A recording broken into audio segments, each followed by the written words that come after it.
New York Yankees fans, realistically, has been the fifth time I made this intro, so I'm just going to skip ahead and play the intro. I have the latest Yankees news for you guys. Check it out.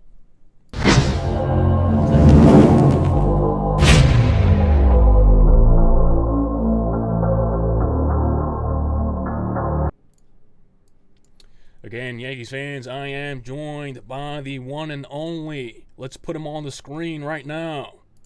Whoa, the Adam King. How's it going, Adam? Pretty good. What do you got there? You're like the Stinger from wrestling, WCW, with the baseball bat. Yeah, this is my new bat. Got it for Christmas just a few months ago.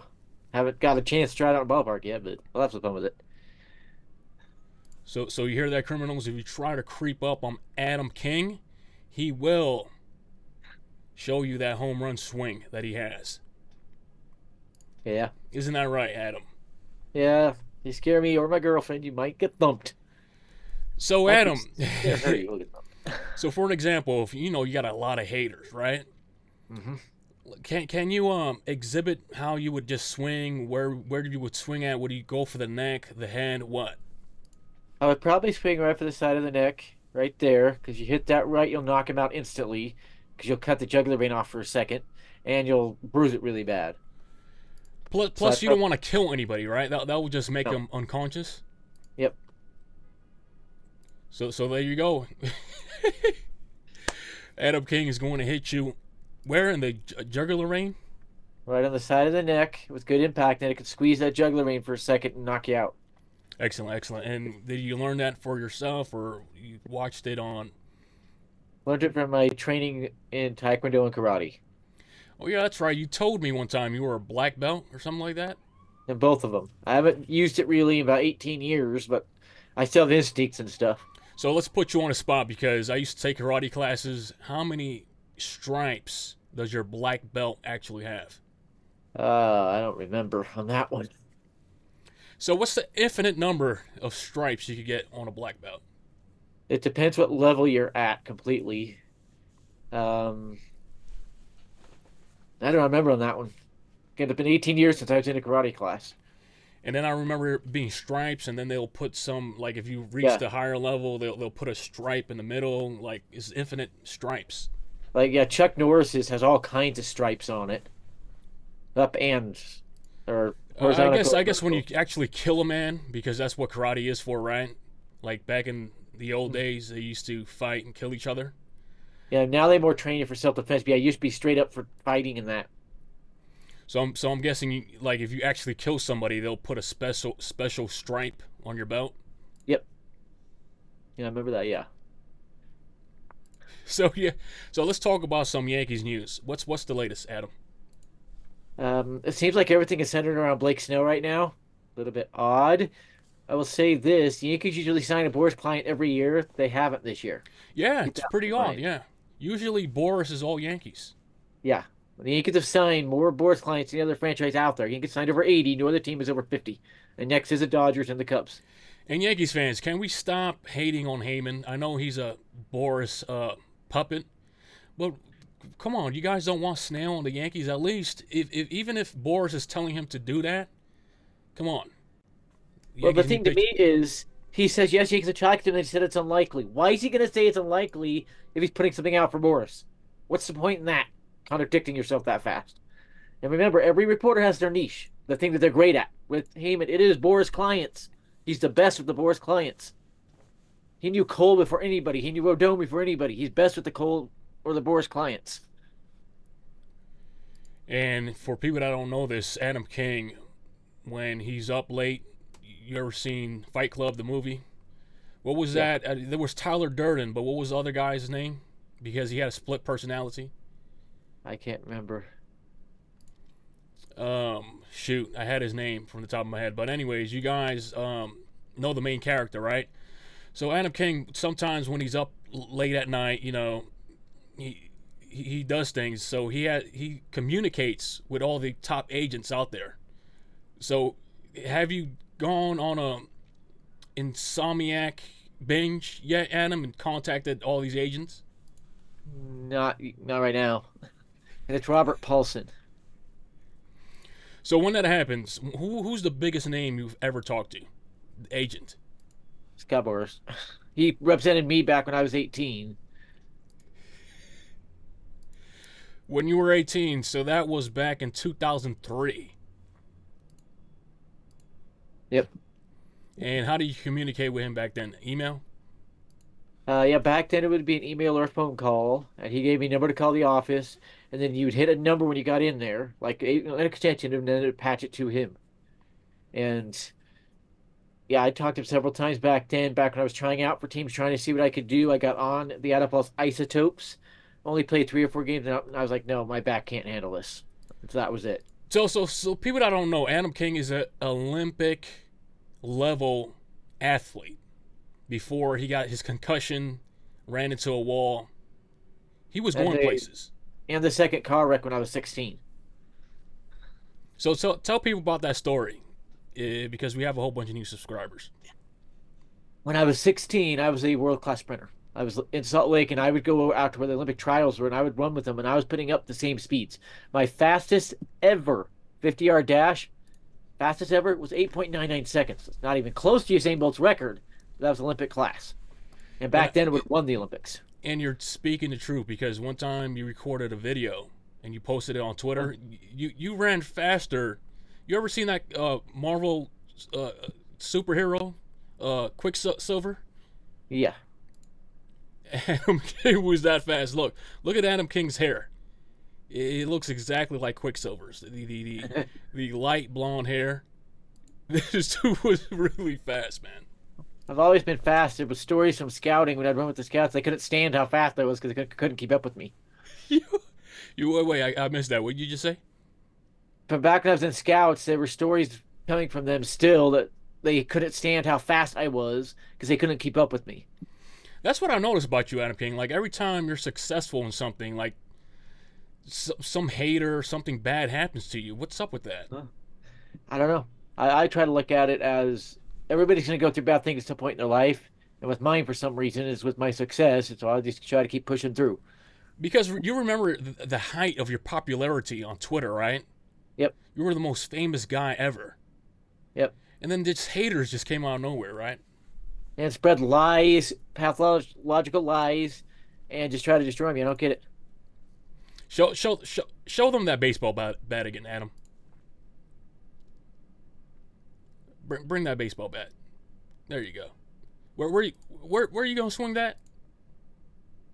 There's a ballpark about a mile from my house. I go to all the time. That's when I did the videos in. I go there. It's about a 200-foot fence. So for me, it makes me feel like a power hitter. So. That's right, Adam. You, like the videos I've seen of you swinging at your own pitches, you be launching the ball. You got a launch angle. What most people don't understand is if you can rip a ball like 80, 90 miles an hour off the bat, when you're just tossing it up and hitting it, imagine how fast it's going to come when there's a pitcher throwing it or it's coming from a pitch machine. So if all that stuff didn't happen to you, the concussion, ripping your skull open, the car wrecks, what did you would have made MLB? Maybe as a bat boy or player, what? I probably would have made MLB as a player. I'm a natural switch hitter. I have incredibly ability for contact. I never struck out in high school. So, yeah, I probably been in the MLB batting 350. Excellent. So, Adam, let's continue to talk about the Yankees. What I'm seeing right now, I released the latest podcast of the Ryan Beck Show. Excellent show. And I specifically titled it something like, This could be one of the greatest Yankees teams we've seen in a while. And I'm saying that because the Yankees finally have great left-handed bats. Yep. And it doesn't matter Soto's not a dead pull hitter. Just having that left-handed bat with Judge is going to make the impact. So. I mean, I love it already. I like Verdugo leading off. Yep. Soto following. Judge third. When the regular season starts, who's batting fourth? That's a big thing. I think it'll be Rizzo myself. We'll see. And I think DJ LeMahieu ends up leading off when the regular season comes. No. Yankees already tried that numerous seasons. I love DJ LeMahieu, but he's going up there in age. I mean, it's obvious that the Yankees are going to keep Verdugo maybe to the deadline. I would like the Yankees to experiment Verdugo leading off. Yeah, both games EJ played to let off though. So, but I see what you're saying, and if Spencer Jones plays well enough this spring training, I could see him moving Verdugo before the start of the season, and then throwing Spencer Jones in left field or center field. But people are talking about that Spencer Jones is the future first baseman. He can play first base. That is possible. Remember, Rizzo's not under contract next year. It's a club option. And I'd be a little surprised if the Yankees exercise that. Remember Sexton, first Yep. baseman? How tall was he again? I forgot. 6'8". How tall is Spencer Jones? 6'7". Okay. Tony Clark, remember him? Yep, he was another 6'8" one. He might have been just under 6'8" with Tony Clark. So in your opinion, where do you see Spencer Jones? Where would you prefer him? He is fast enough and athletic enough. I like him center field because you got that 6'7" frame that can go up there and grab balls over the fence that the other guys, like a 6-foot Jasson Dominguez or 6'3", Juan Soto's not going to get to. So you have that little bit of advantage with his height. I mean, I've always said this. This is the left-handed version of Aaron Judge. Huh? And he's showing it the way he's been smoking the ball this offseason. And you've always remembered me always saying the Yankees should draft more Aaron Judge type players. Yep, yep. This is And what there they were got. 3 in this past draft that were 6'7" lefty guys, and he ignored all 3 of them. Made me a little mad. Looks like I have another 6'7" first baseman coming through. They'd taken one of them. Now they didn't get to him. He was taken like a 12th. It was a massive overdraft, and he's not looking good in spring training. He's in minor league spring training. Yeah, minor league spring training is going on too. So Adam, I've noticed this about you. Like you have some cool stories, but every time you bring up height, do you wish that you were ever like 6'3" or something like that? Because I could tell that you always hoped or wished you were that height. Not really 6'3", 6'4". I always wanted to get to right about 6 foot tall. And my growth was stunted. I was always big for my size till I was 10 when the first car wreck happened, and my growth got stunted by that car wreck. And I always thought I'd get about 6 feet. Got to 5'7", still good height. I tower over my girlfriend. She's 5'2". But I always wanted to get to 6 feet. Why specifically 6 feet? Because I'm like 6'3". I always felt like a good height for me, and nobody in my family ever got to 6 foot tall on my mom's side. So if I could get to 6 foot tall, it'd be great. My brother did. He got to 6'1".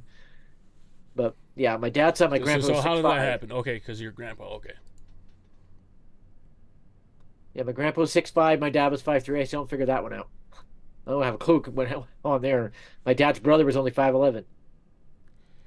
So what specifically would you change about your life, though? Right now, maybe just getting married earlier in life and not having to do it in my late 30s. But in America, that seems like a trend, though. A lot of people are getting married at that age. Yeah, if you go back to the 90s, the average age of marriage is 25. Now, I think it's 32, 33. So it's shot up. Because in the good old days, Adam, the wife would stay at home. Yep. You know? Now, a lot of females are independent. And they're doing their own thing. Hey, I'm all for that. But I'm just saying, that's why you're seeing I don't care. people getting married. I don't care. I don't like the attitude some take on. It's an evil attitude, but I don't really care if they get a job. My girlfriend's got a job. I don't care. So what specifically is that evil attitude?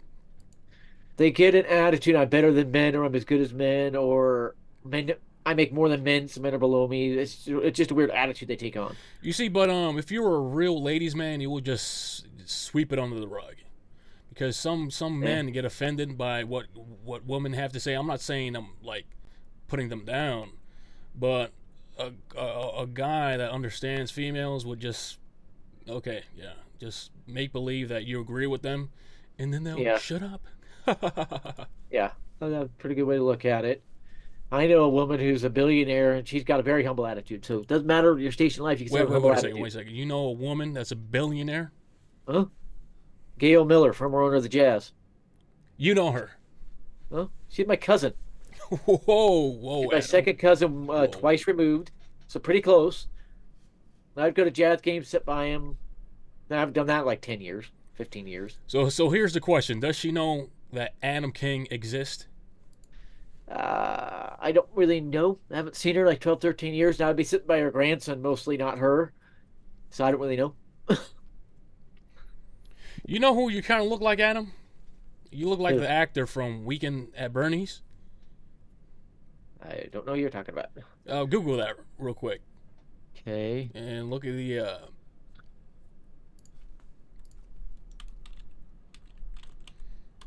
Oh, stupid caps lock. Okay. I have a keyboard that acts up. I can hit a key and it'll put something else on there. Talk about Jonathan Silverman or Andrew McCarthy. Let me see. Andrew. You don't look like him, but you have, like if this was an Yeah. alternate universe, you could fit the mold. Yeah, I see what you're talking about. Let's put that on the screen real quick. He has Adam King vibes. Don't you agree? Yeah. There's similarities there. Let's make your screen bigger and then let's compare. Can you go in the middle of the screen so people can see your face real quick? And then let's go back to the browser. Yeah, I can see it. Yeah. Yeah. So let's get back to the Yankees. Anthony Volpe. What's that guy that the Yankees got from the Dodgers again? Yorbit Vivas. Yeah. So what's And up? he's Is he truly going to be competition to take somebody's job? Right now, it looks like it, but we'll see as the next few weeks roll on. And Gleyber Torres is another trade candidate. If Vivas keeps playing the way he's playing, they'll boot Torres out and lower the payroll. Yeah, that's what I think is going to happen. They're going to move Torres and put bank on that other kid. My prediction is by the trade line, Torres and Verdugo are gone. They'll trade both of them. But you know what? I like Verdugo though. I like what he brings to this team. Yeah, I kind of do too. I think he's got Nick Swisher vibes. He'll be a lot like Nick Swisher was. Doesn't he have like the highest on base percentage within the last couple of years? Yeah, something like that. Yeah. We'll see if he can keep that up this year in Yankee Stadium. And he can't go try to bounce balls off Fenway anymore because he's playing Yankee Stadium. But we'll see if he pulls more balls. And remember, he's going to get a lot of home runs in Yankee Stadium down the line that did knock it out Fenway. Go look at the park right field line in Fenway. Look how that shoots backwards and then hooks around.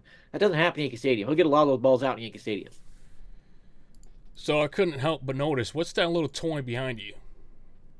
The little dude. Yeah.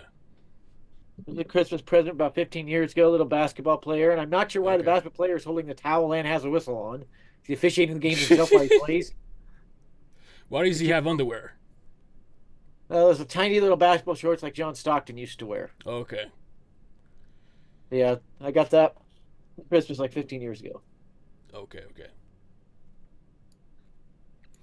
So what I noticed about the 2024 Yankees, they have personality. You got your Alex Verdugos, you got your Juan Sotos, and listen, if you add a Blake Snell, that's another player with personality. Like their personalities just jump at you.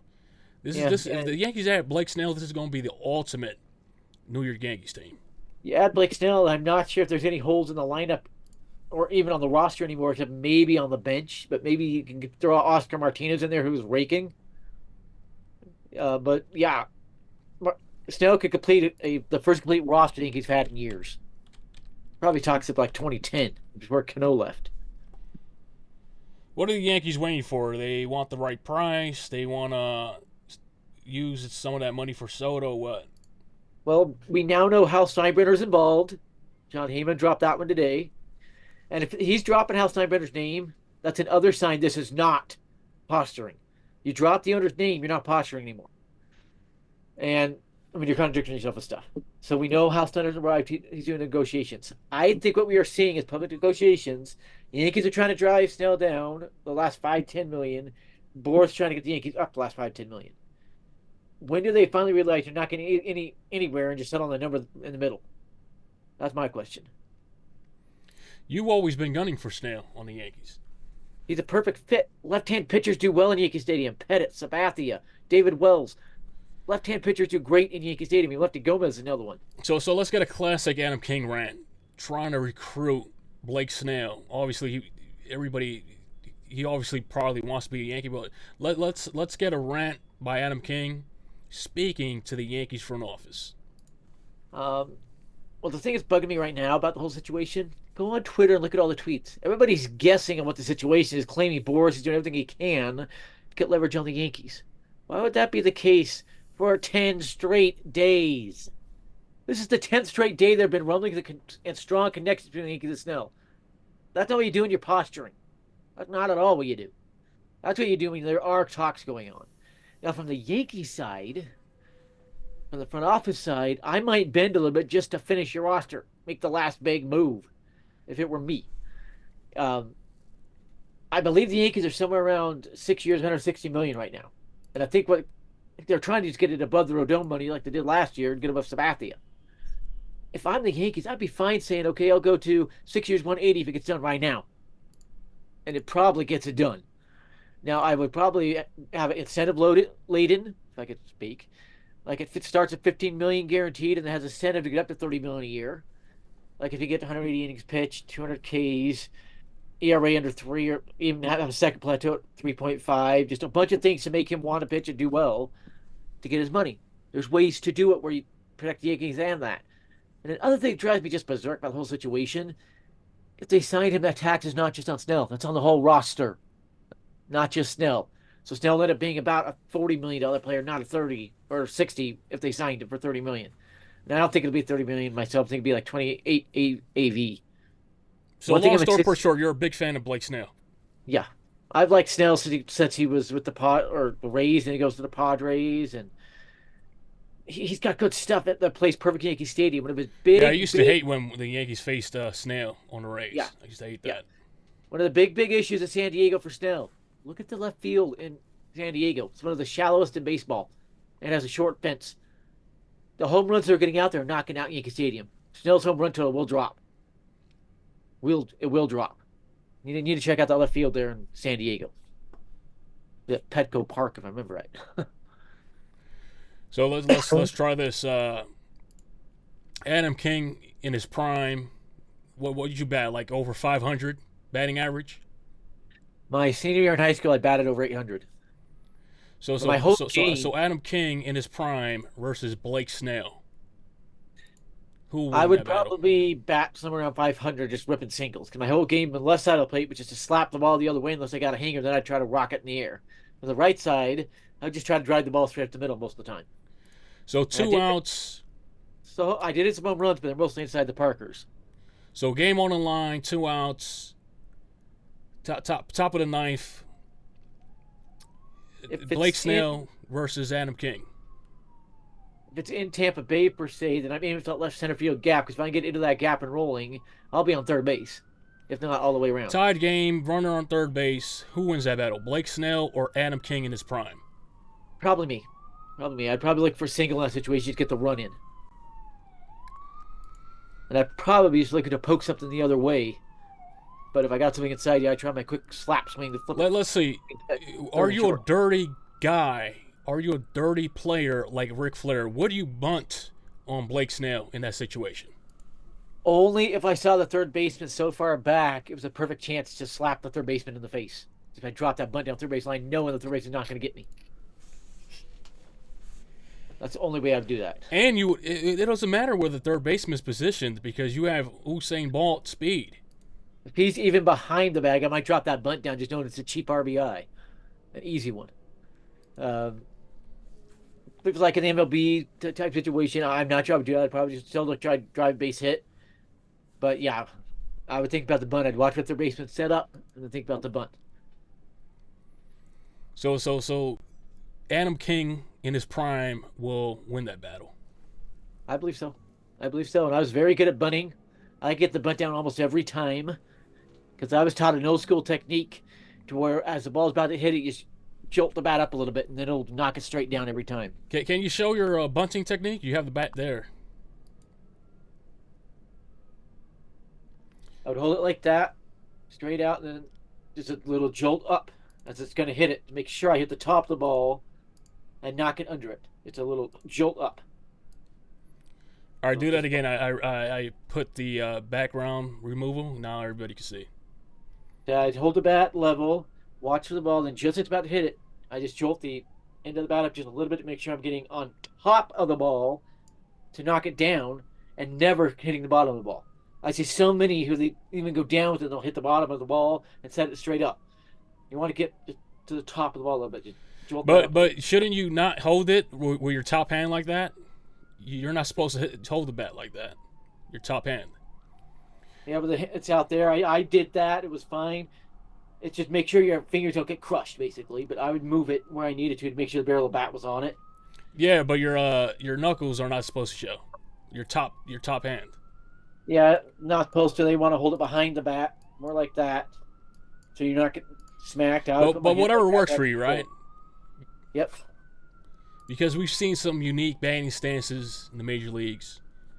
Yeah, I've seen some crazy ones, and you could tell they don't work, and they can't figure it out. It doesn't work, and it's pretty funny to watch those guys. Do you think players like that? Man, what is that term again? I forgot what it was. Shoot. Man, I completely forgot. But do you think players that have unique batting stances? I'm not talking about Gary Sheffield because his was normal compared to these other guys. I forget their names. It wasn't a weird one.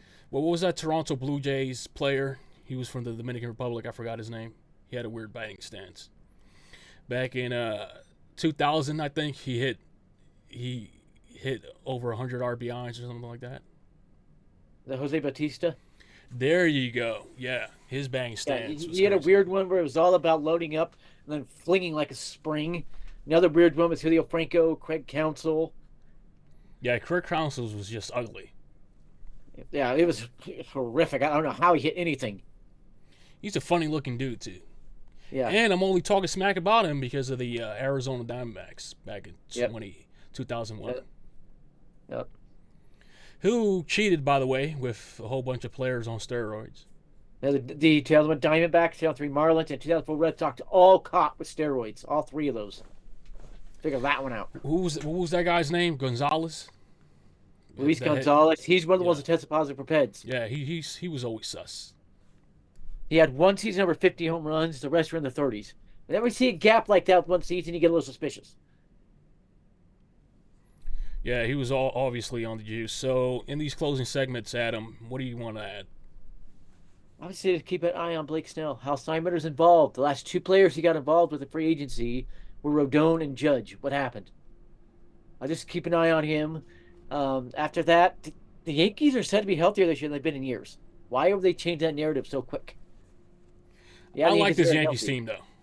But if they add Snell, they'll be the ultimate. Yeah. Yeah, Snell's the captain of the offseason, and he matches it with the 2008 offseason when they complete that deal. And I do think that deal gets done. Just reading all the rumors, reading everything being said, just feels like it's going to get done, but we're probably still a few days to a week out because they're still public negotiating. So what do you want to say to your friend, Scott Boras, before we close this out? Scott, you need to retire. You're done. Teams have figured you out. You're done. You just had to give up almost $200 million on Bellinger. Teams have figured you out. You're done. Just retire. Turn your firm over to other people. And who would that be? It's been known for about 15 years he's got two agents picked out that'll step in and run the firm for him when he retires. I don't know who they are, but they're handpicked. I mean, he should retire, right? But I think he's just like the face of his corporation. I don't really think he's doing stuff behind the scenes. He has 25 different agents that actually do all the work. 25 people that work right under him. I think they do most of the work. Yeah, because you would think by now he would just ride into the sunset. This guy is a freaking almost back billionaire. when I was with him, back when I was with him, my agent was now the guy that runs CAA Sports. He left Boras, created his own. If you don't realize that, the other three big sports agencies, they were trained by Boras back in the 90s. And then they left to create the others. And mine was that one when I worked with most, but he always has 25 smaller guys under him that do most of the legwork, like the grunts. So Adam King, I know you were born 1985 like me. You're like 1 month older than me. My birthday's around the corner, by the way, March 3rd. You look like a little boy. You look like you're 16. If some way, let's say, you browse the dark web or whatever, you could change your identity. Would you try to, let's say, get into baseball again? I'm too much back pain these days. I don't think I want to deal with that. So your arthritis will give you away that you're 38. It's not arthritis at all. It's back pain. These ramifications of the two car wrecks and damage they did that never really completely heals. But for an example, if you didn't have that pain, would you do it?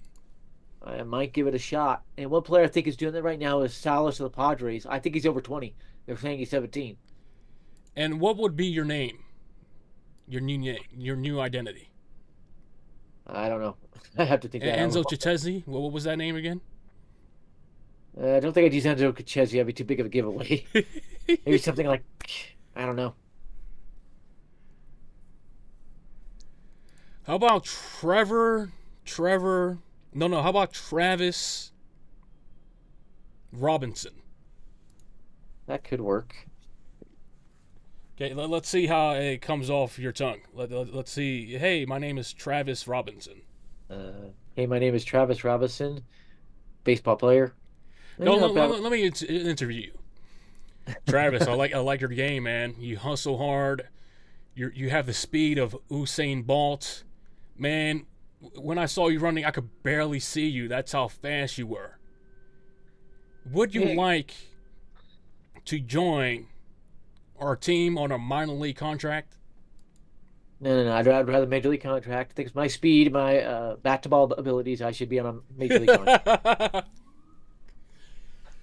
This is Travis Robinson. So, and let's close this out again. Any closing things you want to say? I'm just gonna say, be nice to people, and Don't be a scumbag. Don't be a scumbag. Nobody has time for scumbags.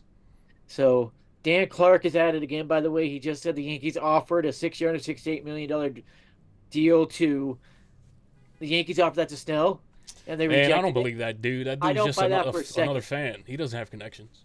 If the Yankees went to $168 million, I think it's a Yankee. No disrespect to Dan Clark. I respect his hustle, but come on. Remember, you're all the way in Australia, he brother. said the deal was done. I don't trust Dan Clark. No offense to people from Australia. You got a good baseball fan base over there. Yeah. But yeah, that dude just drunk tweets all the time. Yeah, be careful. There's so many fake rumors out there right now. It is fake rumor season, and it is so bad right now. So bad. Not even funny. So this has been NYY News Felix with Travis Robinson, a.k.a. who? The King Source. Anything, you leave your cash at what? Never mind, you're a multi-millionaire, right? Yeah. Yeah, forget it. This guy already has money. Hey, Adam, I need 100K, man. You got me? You gonna wire it? Not sure. I'm too busy investing in properties right now. Oh man, see, he's too busy. All right, take it easy, guys. NYYNEWS.